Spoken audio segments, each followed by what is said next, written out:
प्यारे दोस्तों नमस्ते। आज हम सुनते हैं गणेश जी भगवान और उसके परम भक्त एक किसान की कहानी। प्राचीन समय की बात है। किसी गांव में मदन नाम का किसान अपनी पत्नी गंगा के साथ रहता था। उनके 10 साल का एक मोहन नाम का बेटा था। मदन के पास थोड़ी बहुत खेती थी जिसमें वो मेहनत कर अपने परिवार का पालन पोषण किया करता था। मदन की पत्नी गंगा अपने घर का काम करती थी और गणेश जी भगवान की पूजा अर्चना किया करती थी और गणेश जी के व्रत बड़ी ही विधि और नियम से किया करती थी। एक दिन गांव में भयंकर महामारी फैली। उस महामारी में मदन भी चपेट में आ गया और वो बहुत बीमार पड़ गया। उसकी बीमारी के चलते गंगा काफी परेशान रहने लगी। उसने मदन का काफी इलाज कराया परंतु वो ठीक नहीं हो पा रहा था। इलाज के चक्कर में उसके पूरे खेत भी बिक गए, लेकिन मदन की हालत दिन बे दिन बढ़ती ही जा रही थी। गंगा रात दिन पति की सेवा में लगी रहती थी। एक दिन वो निराश हो गई तो गणेश जी भगवान के मंदिर में गई और गणेश जी भगवान के चरणों में जाकर रोने लग गई। उसने रोते रोते कहा, हे प्रभु, मेरे पति को अच्छा कर दीजिए। बदले में मैं आपके कुछ भी करने के लिए तैयार हूँ। उसी मंदिर में एक साधु बाबा बैठे थे और गंगा की बातें सुन रहे थे। जब गंगा वापस जाने लगी तो साधु बाबा ने कहा, बेटी तुम क्यों परेशान हो? गंगा ने उन्हें सारी बात बताई। तब साधु बाबा कुछ देर अपनी आंखें बंद कर बैठे रहे और बोले, तुम्हारे पति के पिछले कर्मों के कारण अभी उसकी ये दशा हो रही है। तुम उसके लिए क्या कर सकती हो? तब गंगा ने कहा, साधु महाराज, मैं कुछ भी कर सकती हूँ पर मेरे पति के प्राण बच जाए। ये बात सुनकर साधु बाबा ने कहा, तुम्हारे भाग्य में पति या संतान दोनों में से एक का ही सुख है। यदि तुम्हें अपने पति के प्राण बचाना चाहती हो तो तुम्हें अपने पुत्र की बलि देनी होगी। उसे हमको सौंपना होगा। हम उसे ले जाकर अकेले में बलि देंगे। ये सुनकर गंगा डर गई और बोली, साधु महाराज, ये कैसे हो सकता है? मेरा तो एक ही पुत्र है। तब साधु बाबा ने कहा, तुम घर जाकर सोच लो। यदि तुम अपने पुत्र को हमको देती हो, एक ही सप्ताह में तुम्हारे पति बिल्कुल ठीक हो जाएंगे। गंगा ये बात सुनकर रोती हुई अपने घर आ गई।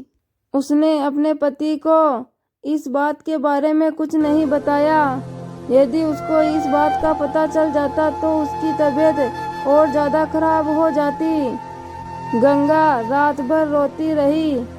फिर सुबह अपने पुत्र को लेकर वो मंदिर पहुंची और अपने पुत्र को साधु बाबा को सौंप दिया और बोली, साधु बाबा, मैंने निर्णय लिया है कि मेरे पति की वजह से ही मुझे ये संतान मिली है। इसलिए यदि दोनों में से एक को चुनना है तो मैं अपने पति को चुनूंगी।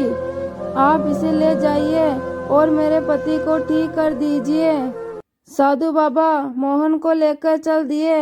गंगा वहीं गिर पड़ी और रोने लग गई और रोते रोते अपने घर आ गई। वो दिन रात अपने बेटे की याद में रोती रहती। धीरे धीरे उसका पति ठीक होने लगा और ठीक 8 दिन बाद वो बिल्कुल ठीक हो गया। ठीक होते ही उसने अपने पुत्र को पुकारा, लेकिन उसका पुत्र नजर नहीं आया। उसने गंगा से पूछा तो गंगा ने रोते हुए अपने पति को सारी बात बताई।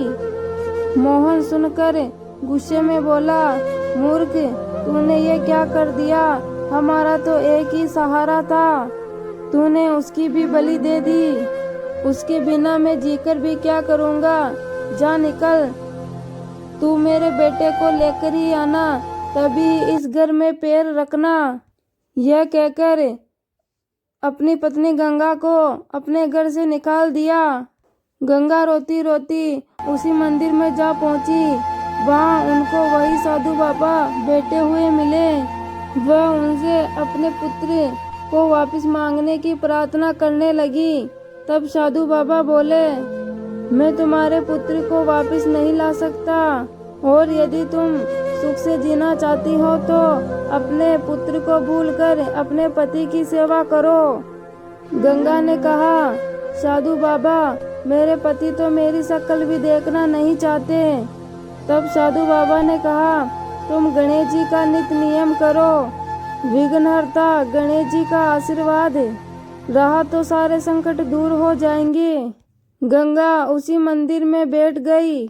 कोई उसे खाने को फल दे जाता तो वो खा लेती और उसी मंदिर में दिन रात गणेश जी भगवान का ध्यान करती रहती। एक दिन उसका पड़ोसी उसके पास आया और कहा, तुम्हारा पति बेहोश पड़ा हुआ है, घर जाकर देखो। वो घर जाकर देखी तो उसका पति आंगन में पड़ा हुआ था।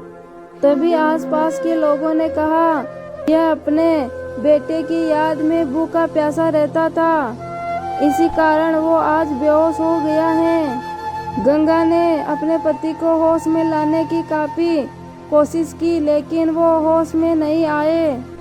गंगा रोने लगी और गणेश जी भगवान से प्रार्थना करने लगी, हे प्रभु, मेरे से ऐसी क्या भूल हो गई जो मुझे इतने कष्ट मिल रहे हैं। तभी उसके घर में वही साधु बाबा आए और कहा, बेटी तुम क्यों रो रही हो। तभी गंगा ने कहा, बाबा मैं तो दोनों तरफ से हार गई, पुत्र की बलि दे दी और अपने पति को भी ठीक नहीं कर पाई। तभी वो साधु बाबा गणेश भगवान के रूप में प्रकट हो गए। उन्हें देखकर गंगा गणेश जी भगवान के पैरों में गिर गई और गणेश जी भगवान ने कहा, बेटी मैं तुम्हारी परीक्षा ले रहा था, मैं देखना चाह रहा था कि तुम्हारे मन में मेरे प्रति कितना अटूट विश्वास है। अपने पुत्र की बलि देकर अपने पति द्वारा घर से बाहर निकालने पर भी तुम्हारा मन मेरे प्रति कम नहीं हुआ। तूने मेरे सभी व्रत पूरे किए। इतना कहते ही मोहन अंदर से बाहर आ गया।